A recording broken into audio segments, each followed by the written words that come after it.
Bom, voltamos à nossa conversa com a doutora Patrícia sobre diabetes. Doutora Patrícia, o que é pré-diabetes? Pré-diabetes, ele é uma condição que antecede o diabetes. O paciente, ele tem níveis de glicose alterados, são considerados anormais, só que ainda não tem níveis para a gente fechar diagnóstico de diabetes. O que isso significa? Significa que o organismo dele já não está conseguindo lidar corretamente com a glicose que chega do alimento, e isso é algo que, se não for tratado, vai provavelmente evoluir para diabetes. E aí, quando a gente fala em tratar, né, em prevenir essa evolução do pré-diabetes para o diabetes, a gente está falando justamente na questão da mudança dos hábitos de vida, tanto na questão da alimentação como na prática de exercício físico. Doutora Patrícia, como é que eu descubro que eu tenho diabetes? Há algum sintoma?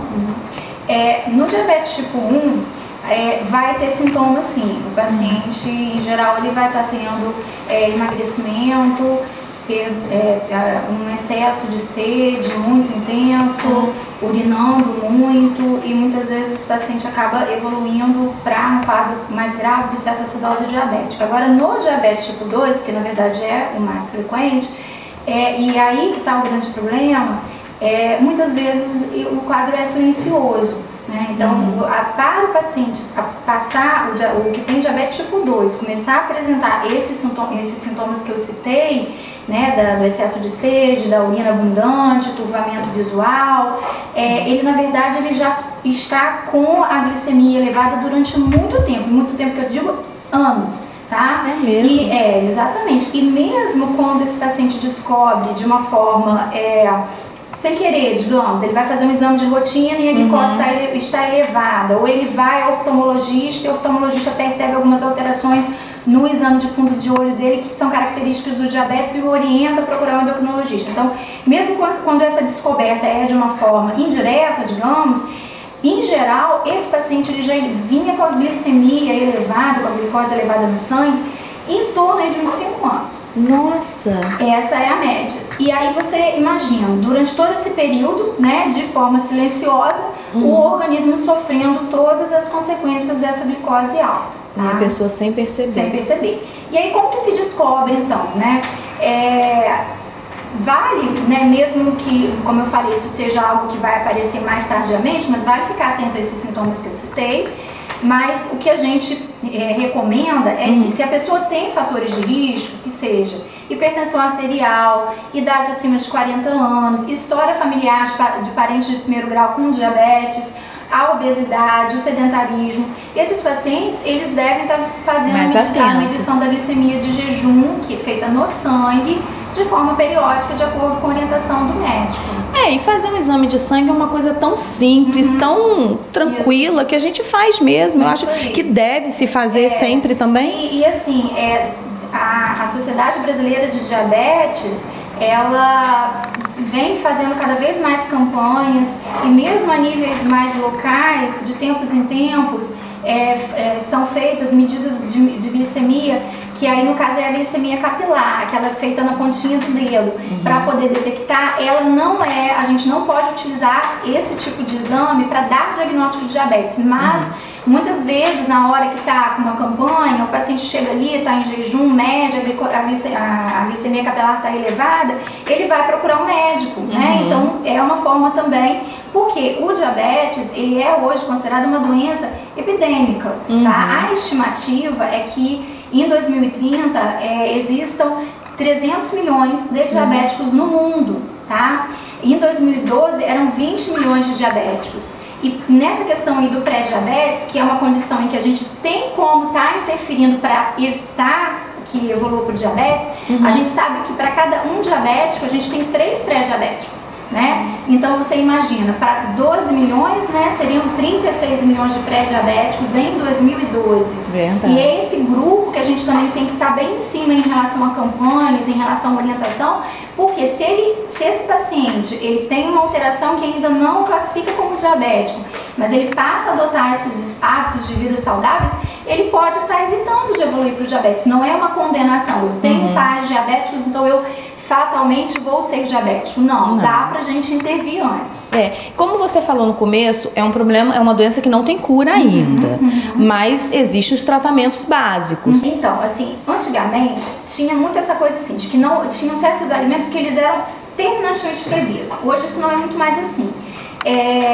Primeiro, fundamental, quem tem diabetes tem que ter acompanhamento da nutricionista de forma regular. Isso é uma coisa que faz uma diferença enorme no resultado do tratamento, na condução de cada caso. Por quê? Porque ela vai estar estabelecendo a dieta de forma individual para cada paciente. Um paciente que faz um determinado exercício vai ser diferente de outro que faz um exercício mais leve, mais pesado e por aí vai. Então, isso é muito importante. E em relação a essa questão de um alimento que pode ou que não pode, em geral o que a gente fala é assim, para evitar mesmo, são os açúcares simples e aquelas calorias vazias, como por exemplo refrigerante, né? E aí cai naquilo que eu falei anteriormente, de que na verdade é um tipo de alimento, isso aí não pode nem ser chamado de alimento, né? Mas é um tipo de substância que ninguém deve consumir, independente de ter diabetes ou não. Né? Mas quando eu falo em relação a alimentos, por exemplo, eu sei porque a minha mãe é diabética, então ela evita comer maçã, porque é uma fruta muito doce, enfim, bem, foi dito isso a ela, não sei se foi, acredito que tenha sido nutricionista. É verdade isso? A banana é muito doce? Não, inclusive, a gente muitas vezes, a gente vai estar utilizando a banana, por isso que eu tô te falando, assim, cada caso é um caso. A banana, claro, tem algumas bananas que elas têm um teor de açúcar maior, né, da frutose. Mas a banana prata, muitas vezes a gente utiliza até na criança, antes de dormir, para que essa glicemia não fique baixa durante a noite. No paciente de mais idade, que também já é um paciente com risco maior da glicemia baixar, isso é um risco. E mesmo no paciente que tem diabetes, que faz exercício físico. Então, na verdade, não é assim. Não tem, assim, a gente tem os alimentos que a gente prioriza que o paciente consuma, tá? Mas, em geral, a única coisa que a gente fala realmente para não consumir, porque é quase como se a gente estivesse falando assim, é um veneno, são os doces, né, e refrigerantes. Agora, por exemplo, a batata doce, aipim, esses tubérculos, né, em geral, eles são proibidos? Não, mas eles têm que, o paciente ele tem que receber orientação da nutricionista para saber como consumir, entendeu? Essa que é a questão. Agora, quem tem problema, quem tem a diabetes, pode praticar exercício físico normalmente? Pode e deve, né? Assim, vale ressaltar algumas coisas, mas o exercício físico, ele é muito importante, porque quando você está utilizando sua musculatura, você consegue ir consumindo essa glicose e isso com certeza colabora para poder o paciente ter um controle da glicemia melhor, né? Então, só por isso o exercício físico já é super recomendado. Agora, o que a gente tem que frisar e destacar é que em se tratando de pacientes que têm hipertensão arterial, pacientes com um pouco mais de idade, mesmo o paciente mais jovem, ele tem que antes fazer uma avaliação cardiovascular para ver se ele está apto a fazer o exercício físico. Isso é uma das questões. E outra, que também é muito importante, é que justamente como durante o exercício físico há esse consumo da glicose, o paciente ele precisa receber a orientação da nutricionista, do nutricionista, em relação ao que ele vai ingerir antes, durante, de acordo com o tempo de duração do exercício físico e após o exercício físico. Isso também é muito importante antes dele começar a fazer o exercício. Toda atenção. Doutora Patrícia, para finalizarmos, eu quero que você fale agora sobre a prevenção, o tratamento e a cura da diabetes.